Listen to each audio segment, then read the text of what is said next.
Olá, boa noite.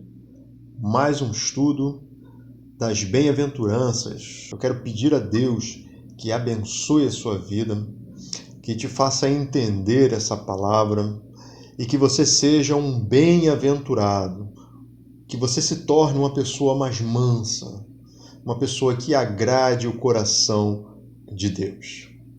Vamos para a nossa terceira bem-aventurança.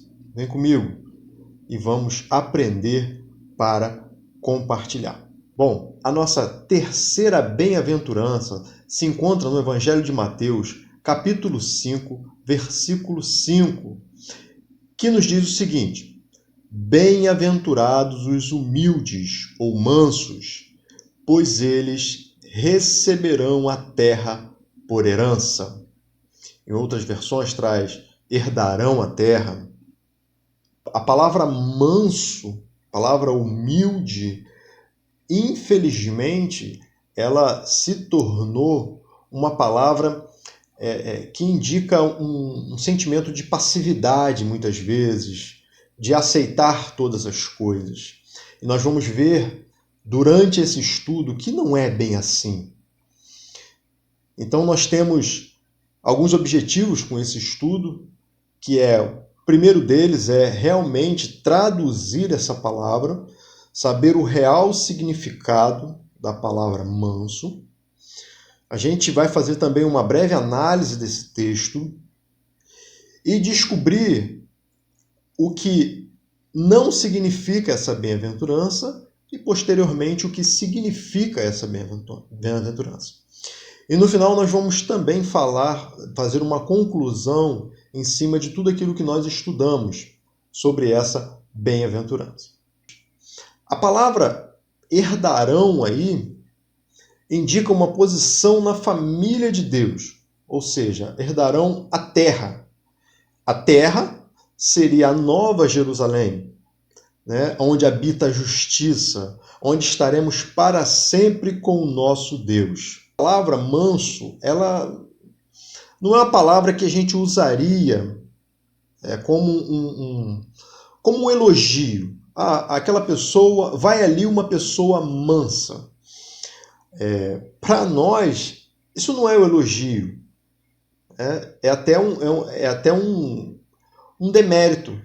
Ou, de repente, a gente pode entender, muita gente entende, um manso seria um bobo, uma pessoa que deixa tudo acontecer e não faz nada, uma pessoa passiva diante das situações da vida.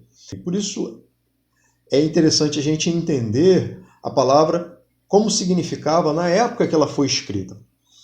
Embora essa palavra no grego, ela tem pelo menos umas 3 aplicações. Essa palavra significa, a palavra original é praus, né, que é equivalente a manso. Era um dos termos mais elevados do vocabulário ético no grego. Aristóteles define a mansidão como o justo meio entre a ira excessiva e a falta absoluta de ira. Ou seja, é um meio termo. É aquela pessoa que consegue se controlar. Ela pode, a gente vai ver isso, ela pode até se irar, mas essa ira dela não vira pecado, né? Como a palavra nos diz. Aristóteles já tinha essa noção de mansidão, seria esse meio termo, o equilíbrio, que eu acho que é o que todos os seres humanos deveriam buscar, né? Equilíbrio é muito importante para tudo. Essa palavra dá-nos, por exemplo, uma possível primeira tradução dessa bem-aventurança, usando a palavra no original, ficaria mais ou menos assim: bem-aventurado o homem que sabe zangar-se na hora certa e que nunca se zanga quando não é o caso, ou que se ira. Essa é a primeira possível tradução para essa bem-aventurança. Nós vamos ver outras duas. Mas essa palavra praus, no grego, tinha também outro significado. Era o termo que se usava para designar um animal domesticado. Então, pega-se aquele animal bravo, né, no campo, e aí há todo um trabalho para se domesticar esse animal. Aquele animal aprendeu a aceitar o controle do seu dono. Portanto, a segunda possível tradução para essa bem-aventurança diz assim: bem-aventurado o homem cujos instintos, paixões e impulsos estão sob controle. Aí o domínio próprio. Bem-aventurado o homem que aprendeu a dominar-se. A gente poderia também estender aqui e pensar o homem ou o ser humano que está sob o controle do Espírito Santo. Ele se deixou dominar pelo Espírito Santo. O Espírito Santo exerce o controle sobre a vida dele. É quando ele quer se irar demais e acabar falando coisas que venham a se arrepender posteriormente, o Espírito Santo traz ele para o domínio. Traz ele para o domínio novamente. Então é estar sob domínio, estar sob controle. Essa é a segunda possível tradução para essa bem-aventurança. Nós temos mais uma, temos a terceira possível. E essa terceira é a mansidão. Também ela é a autêntica humildade que descarta por completo o orgulho.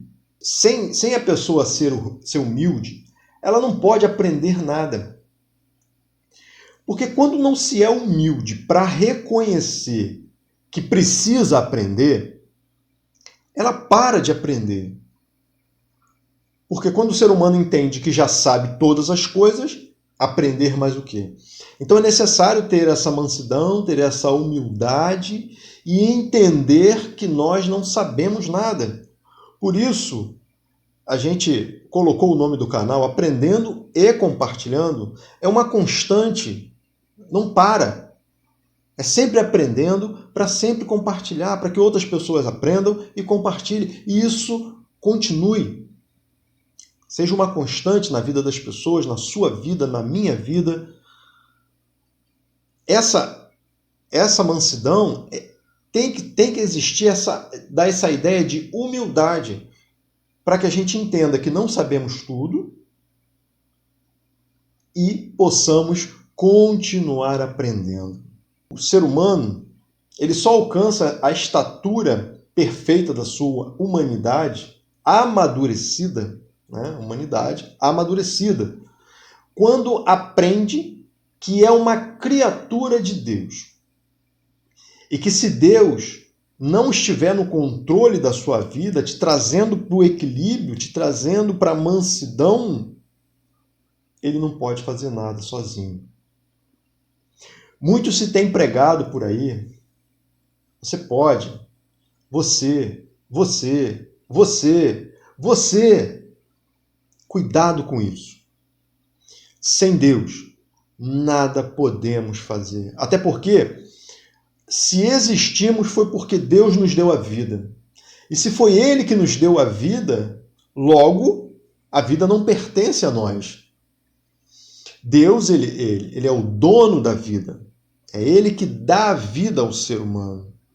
Então, tudo que nós formos fazer, precisamos ser humildes, sermos mansos, deixarmos que o Espírito Santo domine a nossa vida e nos controle, e nos traga para essa mansidão, para esse equilíbrio, que é muito importante. Então, a terceira possível tradução para essa bem-aventurança seria: bem-aventurado o homem que possui a suficiente humildade para dar-se conta da sua ignorância, sua debilidade e sua necessidade de ajuda. Todos nós precisamos entender que somos limitados e que precisamos de ajuda uns dos outros, mas principalmente de Deus. Números 12, 3, ele vai falar sobre Moisés. E diz assim o versículo: e aquele varão Moisés era muito manso, mais que todos os homens que havia sobre a terra. Apesar de Moisés ser um homem muito manso, Moisés também se irava. Quando feriu a rocha com seu cajado, por ouvir tantas mazelas e reclamações daquele povo, Moisés também se irou. Então a mansidão, e a gente vai ver um pouquinho mais à frente, não faz com que a pessoa vire uma pessoa inerte às situações que estão à sua volta, mas faz com que ela tenha equilíbrio emocional para poder tratar todas as questões que envolvem a sua vida. Isso é importante. O autor de Provérbios, ele vai dizer o seguinte, Provérbios 16, 32, diz assim: melhor é o que demora para irar-se que o forte, e o que se domina o seu espírito, do que o que toma uma cidade. Então nada adianta ser forte ou tomar uma cidade ou ganhar muitas coisas e não ter o equilíbrio, e não ter esse domínio do espírito, não do Espírito de Deus, mas do seu próprio espírito. Entendendo que você... Não, peraí, deixa eu respirar, deixa eu pensar, deixa eu me dominar para resolver tais questões. Porque você pode ganhar muita coisa, você pode ser rico, você pode ser um homem forte, você pode ganhar uma cidade, ou seja, você pode ter muitas posses. E disso, de maneira nenhuma, estou falando que isso aqui é errado, mas tudo isso sem controle, sem domínio, sem saber o que fazer com aquilo que você tem, por exemplo, não adianta. Não adianta nada. Da mesma maneira que vem, vai perder. Ou se não perder aqui na terra, vai perder o reino. Por exemplo, um exemplo de Alexandre o Grande, um grande general que dominou, né, e expandiu a cultura grega, antes um pouquinho do nascimento de Cristo. Ele por não ter esse equilíbrio, não ter essa mansidão, ele pegou uma lança e matou o seu melhor amigo. Matou o seu melhor amigo. Num ataque de ira. Então essa ira que foge ao controle, que foge ao equilíbrio, essa ira é problemática, essa ira pode matar. Essa ira pode trazer dano às pessoas que estão à sua volta. Danos psicológicos, emocionais. Você pode matar as pessoas apenas com palavras. Você pode destruir amizades, relacionamentos, marido e mulher, pais e filhos, com as suas palavras. Porque a sua ira fugiu ao controle e você acabou falando coisas que não deveria. Ou que não são verdades. Essa mansidão, esse equilíbrio, essa humildade, precisamos aprender com a palavra de Deus a deixarmos nos dominar. E que o Espírito Santo me ajude a você, porque temos momentos de instabilidade. Todos nós passamos por isso. Negligenciar isso é a pior coisa. Mas precisamos tratar isso. Precisamos buscar a Deus para que nos ajude a tratar tudo isso. Quando nós nos entregamos ao controle de Deus, Deus faz de nós pessoas equilibradas, pessoas mansas, pessoas que obedecem à sua palavra, pessoas que amam não só os seus amigos, mas também os seus inimigos, pessoas que perdoam o seu próximo. Você aprende com Deus a perdoar. Isso também é equilíbrio, é domínio próprio, é mansidão, É Deus no controle da sua vida, das suas emoções. Que aprendamos, porque só assim nós poderemos herdar a terra. Só assim nós poderemos um dia estar na Nova Jerusalém, onde habitará a justiça, a paz, onde estaremos plenamente e eternamente com Deus. Precisamos deixar Deus controlar-nos na nossa vida. Agora nós vamos passar o que essa bem-aventurança ela não significa. Como eu falei no início, se vocês estão lembrados, não é apenas um sentimento, um comportamento escravo. Essa bem-aventurança não significa ser escravo, cujo estado de impotência faz você adotar um modo servil de ser. Faz com que você, que a pessoa despreze e abandone tudo. Não é passividade. Não é uma pessoa sem reação diante dos problemas. Porque todos nós precisamos tomar atitudes diante dos problemas que passamos. Os problemas não se resolverão sozinhos. E muitas vezes, a maioria dos problemas, Deus não vai descer do céu para resolver para nós. Nós é que temos que resolver. O sobrenatural é com Deus, mas o natural é conosco. Somos nós que temos que resolver, somos nós que temos que sair cedo todo dia para trabalhar, por exemplo. Somos nós que, por alguma palavra que falamos ou por algum gesto que fazemos na nossa vida, magoamos o nosso semelhante, e somos nós que temos que ir lá pedir perdão e não pedir apenas perdão a Deus e deixar o seu irmão sem o perdão, sem a reparação do erro. Errou, tem que reparar o erro, tem que pedir perdão. A pessoa a quem você tratou, né, a pessoa com quem você cometeu, de repente, esse erro, tem que haver uma reparação, tem que haver um pedido de perdão. Porque se não houver um pedido de perdão, é sinal que não houve arrependimento. Se não há arrependimento, e se você não perdoa o seu próximo, Deus também não te perdoa. Pense nisso. A oração do Pai Nosso é muito clara e muito nítida. Aquele que não perdoar não será perdoado. Mas aquele que perdoar também será perdoado por Deus. É forte isso. Mas é o padrão de Deus, não é o meu padrão. É o padrão de Deus. E se você quer seguir as verdades de Deus, se você quer se você quer ter um relacionamento com Deus, você precisa ter um bom relacionamento com o seu próximo. É assim que funciona.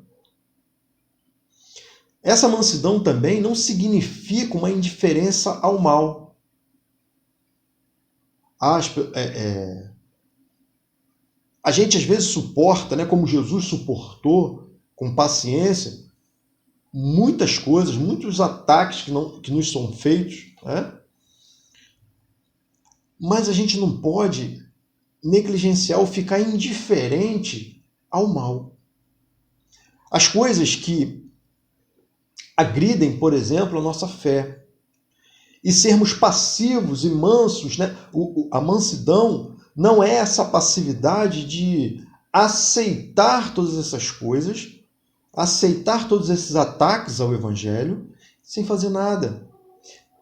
Muitas vezes concordando com isso. Não, temos que nos posicionar, sim, com equilíbrio, com mansidão, sem agredir ninguém, sem magoar ninguém, sem discursos de ódio, sem mandar ninguém para o inferno, porque não comunga da mesma fé que você, porque não pensa da mesma forma que você pensa. Não. Nós somos filhos da luz. E como filhos da luz, não mandamos ninguém para o inferno. Nós vamos resgatar essas pessoas que estão indo para o inferno por não aceitarem Jesus Cristo como Senhor e Salvador. Essa é a nossa função. Abençoar e não amaldiçoar. Bendizer e não maldizer. E nesse momento social que vivemos, quantas coisas a gente tem visto e ouvido como discursos de ódio, como discursos políticos. Um acredita numa coisa, outro acredita em outra, e aí essas pessoas, às vezes da mesma fé e ordem, às vezes pessoas que adoram a Deus, mas que estão se degladiando por conta de homens, por conta de pessoas, defendendo pessoas. Defenda Cristo. Defenda Cristo com as suas atitudes. Fale do amor de Cristo às pessoas. Pregue Cristo. O tempo que está se perdendo em discussões e debates tolos, muitas vezes, preguem o Evangelho. Mostrem o verdadeiro amor. Porque o discurso de intolerância só mostra que o cristão ou que o crente ele está perdido na sua fala e na sua prática. Muitas vezes podemos podemos correr o risco de nos tornarmos fariseus desse tempo, aonde o Evangelho e Jesus Cristo nos manda amar, aonde o Evangelho, Jesus Cristo, né, que é o próprio Evangelho, nos manda perdoar. E aí a gente ouve tudo isso e na teoria está tudo muito certo, mas na prática a gente está odiando, porque o discurso de um é diferente do discurso do outro. Ah, não, é diferente do meu, a ideologia dele é diferente da minha, então eu não quero saber, eu odeio e quero que vá para o inferno. É um discurso diferente da prática. É um discurso farisaico. É uma capa de cristianismo, mas por dentro a prática não condiz o que se fala. Não perca amizade por conta de homens que provavelmente vai se decepcionar. A nossa verdade é única, Cristo Jesus. Por exemplo, Jesus entrou no templo e expulsou todos que ali estavam comprando e vendendo. Derrubou as mesas dos cambistas e as cadeiras dos que vendiam pombas. Mateus 21, 12. Mansidão não é deixar de expor as suas ideias a respeito de um determinado assunto, conquanto que faça isso, né, com tranquilidade, com respeito à opinião do próximo. Também essa mansidão não é deixar de lutar pelos seus direitos enquanto cidadão. Todos nós temos direitos adquiridos e podemos lutar por esses direitos. Né? Muita gente acha, eu sou cristão, não posso lutar numa causa na justiça. Pode, se é seu direito, claro que você pode. Você não deve inventar uma história para ganhar algo que não seja seu. Fora isso, você tem todo o direito. Mansidão não é ausência de poder, né? Você tem poder sobre determinada coisa, uma empresa ou o que quer que seja, mas é o controle desse poder, ou seja, usar esse poder de forma equilibrada, de forma adequada, amando a Deus e tendo amor e respeito pelo seu próximo. E o que essa bem-aventurança quer dizer? O que é que ela significa? Portar maus tratos contra si, muitas vezes, sem tolerar maus tratos em relação a Deus. Como vimos na passagem de Jesus, muitas vezes nós toleramos maus tratos em relação a nós, né? Às vezes nós deixamos até coisas passar, coisas que de repente o Espírito Santo até às vezes nos cala em determinados pontos. Às vezes a nossa vontade é falar, mas o Espírito Santo em determinados pontos nos cala para um bem maior mais à frente. Ou para termos uma oportunidade melhor lá na frente de até mesmo de evangelizar. Quantos casos nós poderíamos contar aqui? Mas quando isso acontece em relação a Deus, não, nós temos que nos posicionar com amor, né? Novamente, dizendo com respeito à opinião dos outros, porque o outro tem a opinião até de não aceitar a Cristo. Ele tem a opinião dele, ele pode fazer isso, ele tem esse direito. Então nós temos que respeitar isso, mas não deixar de colocar as nossas opiniões. Né? Essa bem-aventurança também significa saber lidar com os problemas da vida sem se desesperar. Lembra do equilíbrio? É o equilíbrio. Você vai lidar com os problemas, mas não vai entrar em desespero. Porque o desespero tira você do foco, tira você do equilíbrio e faz com que você cometa erros maiores. Se irá também com equilíbrio. E aí, Efésios 4:26 diz assim: quando vocês ficarem irados, não pequem, apaziguem a sua ira antes que o sol se ponha. Então é bem possível irar sem pecar. É uma linha muito tênue, é bom que se diga, mas é possível, a palavra de Deus está nos dizendo. Jesus foi um homem sem pecado, mas ele se irou, como nós vimos no versículo anterior. Essa bem-aventurança também é expor as suas opiniões com amor e respeito. Isso já foi falado, né, aqui, a opinião do outro. Tem gente que quer que apenas a sua opinião prevaleça. Aí começa uma discussão e enquanto a sua opinião não prevalecer, não termina a discussão. Isso é muito ruim, isso não é ser manso. Ser manso é ter as suas opiniões, expor essas opiniões, mas também ouvir a opinião dos outros. É também se levantar contra o pecado sem fazer disso uma guerra pessoal. Também já falamos de alguma forma sobre isso, de uma guerra particular. Às vezes você faz disso uma guerra. Não. Deus ama o pecador, assim como nós devemos amar também, mas não amamos o pecado, odiamos o pecado. Então o pecado ele deve ser combatido, mas as pessoas não. E a gente está confundindo isso. Muitas vezes podemos confundir isso, melhor dizendo. A gente abomina, maltrata o pecador, né? Mas não é isso que a palavra de Deus nos ensina. A gente odeia o pecado, não o pecador. O pecador nós precisamos amá-lo para ganharmos para Cristo. Conclusão.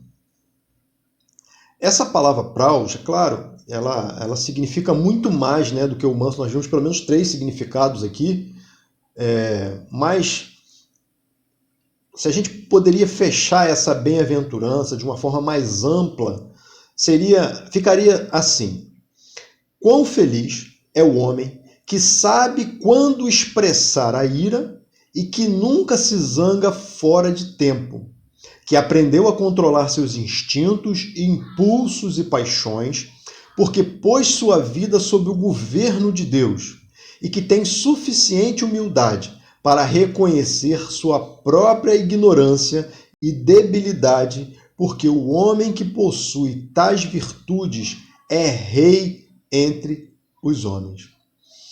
Espero que você tenha gostado, que você tenha entendido o que é ser manso, e eu oro para que você coloque isso em prática na sua vida, que Deus te dê condições de você ser uma pessoa mansa, de uma pessoa equilibrada, uma pessoa humilde, para que Deus possa atuar através da sua vida e, através da sua vida, ganhar outras vidas para Jesus.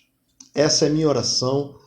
Fique na paz. Deus abençoe. Em nome de Jesus. Amém.